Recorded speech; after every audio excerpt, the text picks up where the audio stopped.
Je suis dans mon resto préféré, du moins du moment. C'est un restaurant coréen. Et en fait, je vais aller donner des cours à l'ECI TV, donc pour pas être en retard et pour bien manger, j'avoue aussi. Je me suis dit que je viendrais plus tôt, donc je donne un cours dans 40 minutes.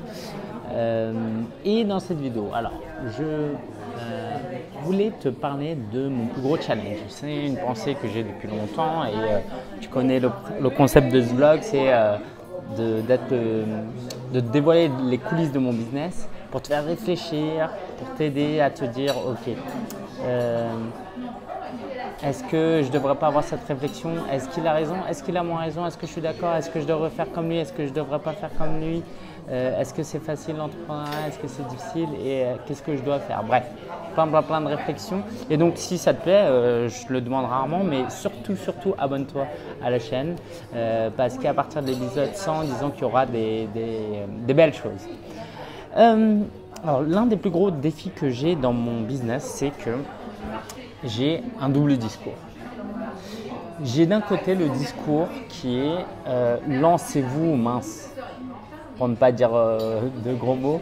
On est en 2018, on a des opportunités de dingue, il y a le web, il y a YouTube, il y a tellement de choses. Pour peu d'argent, avec de l'envie, on peut gagner sa vie autour de sa passion, en travaillant évidemment. Mais c'est possible, je veux dire, rien que la possibilité de le faire, quoi. Moi, mes parents, ils ont dû émigrer de Chine à ici, et puis dans certains pays d'Afrique, vous savez, il y a des gens qui traversent la Méditerranée, qui risquent leur vie pour des opportunités en Europe. Pour toi qui regarde cette vidéo, si tu es dans un pays en Occident, tu as une condition de vie plutôt sympa, il y a une opportunité énorme. Et souvent, on est un peu dans une prison dorée, c'est-à-dire qu'on a des opportunités, on a un job, ça se passe plus ou moins bien, et puis du coup, on y reste, quoi. C'est une prison, mais elle est dorée. Mais du coup, comme c'est doré, c'est bien, on se dit que c'est bien, on y reste, mais en fait, on est dans une prison. Donc, il faut vraiment se lancer.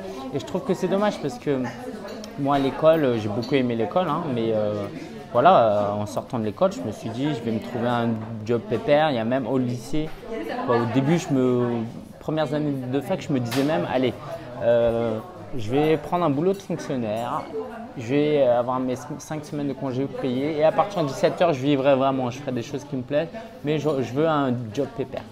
Et c'est une mentalité tellement triste. Avec toutes les opportunités qu'on a, on ne peut pas vivre comme ça. On a des dons, des compétences, des aspirations, des passions. On ne peut pas penser comme ça, c'est interdit. Donc ça, c'est mon premier discours. Et en même temps, mon autre discours, c'est que l'entrepreneuriat, c'est pas si facile que ça. C'est pas aussi facile que ce que certains cherchent à vous montrer avec les belles voitures, les jets, les voyages sur YouTube. Et ça demande beaucoup de compétences et puis beaucoup de travail, beaucoup de sacrifices aussi, je pense. Et puis ça dépend aussi de chacun.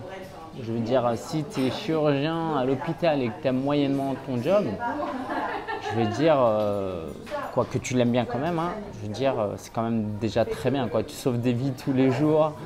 Je ne vais pas te dire lance un blog de voyage. Après, je connais, quoi, c'est possible aussi, mais simplement, c'est pas parce qu'on vit dans une société où il y a plein d'opportunités qu'il faut se lancer sans réfléchir et penser que les choses sont faciles.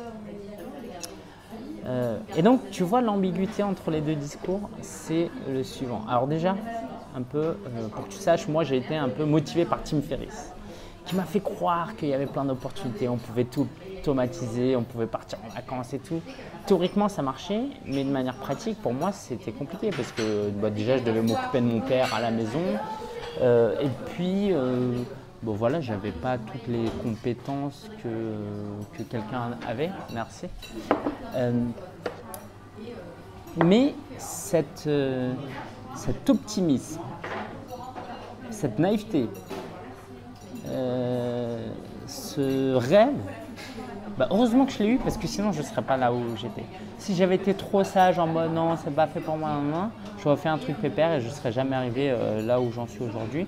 Et puis bon, après, je ne vais pas rentrer dans les détails de mon histoire, mais en réalité, ça m'a été aussi un peu imposé, c'était pas totalement un choix. Je ne sais pas si tu es déjà allé dans les restaurants coréens, mais déjà les baguettes, pour certains c'est dur à tenir, c'est normal, hein, vous n'avez pas grandi avec. Mais chez les Coréens, c'est des baguettes plates. Donc c'est encore plus difficile à tenir. Il paraît, j'ai entendu ça un jour, c'est parce que pendant la guerre, c'était pauvre, c'était un pays pauvre. Et du coup, faire des baguettes plates, ça demandait moins de matériaux. Donc voilà, c'est pour ça. Je ne vais pas le manger là devant vous, mais ça c'est tellement bon. C'est des raviolis froids en fait, avec un peu d'alcool. Trop bon. Là il y a une petite salade et après j'ai commandé un truc porc pimenté. Ouais. La petite parenthèse, je salive. Et donc voilà, moi s'il n'y avait pas eu quelqu'un pour me dire vas-y lance-toi, tout est possible et tout, comme Tim Ferriss, je ne me serais pas lancé et je suis bien content qu'il ait fait. Par contre, ça m'a posé de gros problèmes parce que pendant les premières années, j'ai essayé de tout automatiser, de pas vendre mon temps contre de l'argent, essayer de vivre une vie d'entrepreneur pépère. Alors qu'au début, il faut commencer par des trucs difficiles. Bref, je ne reviens pas sur ça, mais tu vois un peu où est-ce que je veux en venir. Et en fait, pourquoi c'est le plus gros défi dans mon business? C'est parce que comme j'ai le discours en même temps de dire allez-y, lancez votre blog, lancez votre business, créez du contenu, créez une communauté, vendez des produits. Mais de l'autre côté, à travers ces vlogs notamment, je dis bah voilà, c'est pas toujours facile, il y a ça comme défi. Et ben, ça fait moins rêver que d'autres youtubeurs quand ils vous montrent certaines choses. Et bah ça nuit à ma croissance sur le court terme. Parce que imaginez, là, je commençais à vous montrer toutes les belles choses de ma vie, les voyages et tout, et je vous dis, allez-y, lancez-vous, bah, ça créera plus d'envie, et puis plus de gens me suivraient, et je vendrais plus de formations, et j'aurais plus de coaching, et je gagnerais plus d'argent. Bah oui, forcément, je montre les bons côtés, je montre que les réussites de ma vie. Donc forcément, je vais dire entrepreneur, c'est bien, voilà, je gagne temps, venez, suivez-moi et avec moi, je vais vous amener là où je suis. Donc, ne pouvant pas tenir ce discours parce que je pense que c'est qu'une partie de la vérité, et ben, j'ai cet équilibre qui fait que bah, sur le court terme, génial, ça reste pas. Non, c'est pas bah, sur le court terme, c'est plus difficile et je suis très content actuellement. J'ai un bon business model entre le freelance et mes activités, donc ça se passe bien, même s'il y a une très très grande marge de progression. Mais voilà, ça me freine. Par contre, sur le moyen et long terme, c'est très très bon. Pourquoi? Parce que je m'entoure de gens sérieux, de partenaires sérieux, de clients sérieux. Parce que les gens sérieux, les gens qui réussissent, ils n'ont pas envie de travailler avec un vendeur de rêve, un charlatan. Beaucoup de gens m'apprécient parce que je dis la vérité. Et puis, merci beaucoup. Je dis la vérité. Alors, si vous n'avez jamais mangé coréen, ça va être difficile de vous montrer. En fait, j'ai ça là, j'ai mon plat qui arrive et il y a des petits accompagnements, c'est trop bon. Moi, je ne vais pas vous faire la description, en plus ça me donne faim. Et comme ça, je termine la vidéo et je mange. Et voilà. Vous voyez ce que je veux en venir. Et je voulais vous partager ce défi que j'ai, mais qui est un défi qui me permettra de gagner beaucoup plus sur le moyen long terme parce que je vais me faire un plus gros réseau avec des gens plus sérieux. Et j'en suis très très content et puis je vis bien, ma femme est fière de moi par exemple, ça c'est super important quoi. Si je gagnais beaucoup d'argent et que ma femme était dégoûtée par mon travail, ce serait le pire des trucs par exemple. J'ai envie que mes enfants soient fiers de moi, j'ai envie qu'ils voient ces vlogs et qu'ils se disent papa t'étais un ouf et tout. Ouais. Voilà, que ça vous fasse réfléchir j'espère, que ça vous permette de réfléchir à votre business mais surtout que ça ne vous serve pas d'excuse pour ne pas passer à l'action. Okay, y a plein de possibilités, c'est pas facile, mais si vous ne passez pas à l'action parce que c'est pas facile, parce qu'il y a des défis, bah, c'est une forme de lâcheté.